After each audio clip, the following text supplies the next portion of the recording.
اللہ تعالیٰ آپ کو شہادت کے اعلیٰ مرتبے سے نوازے اور آپ کو شہادت نصیب کرے۔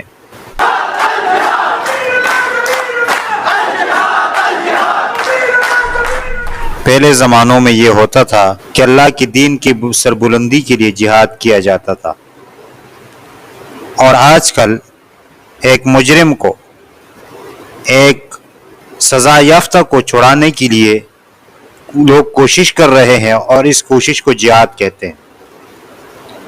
تو یہ زمانے کے تبدیلی سے یہ جہاد جو ہے وہ ایک مقدس جو کام تھا، اس کو کس کے لیے استعمال کیا گیا؟ تو یہ بھی علامات قیامت میں سے ہے کہ اسلام کا صرف نام رہ جائے گا، اور وہی ہو رہا ہے۔ اور یہ بھی ہے کہ قیامت کے علامات میں کہ جاہل لوگ فتوے دیں گے، جو خود بھی گمراہ ہوں گے اور دوسروں کو بھی گمراہ کریں گے۔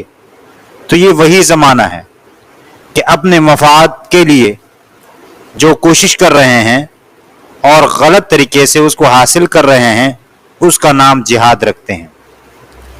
تو یہ قیامت کے علامات میں سے ہے۔ اگر یہ واقعی آپ سمجھتے ہیں کہ جہاد ہے، تو ہم دعا کریں گے اللہ تعالیٰ سے کہ اللہ تعالیٰ آپ کو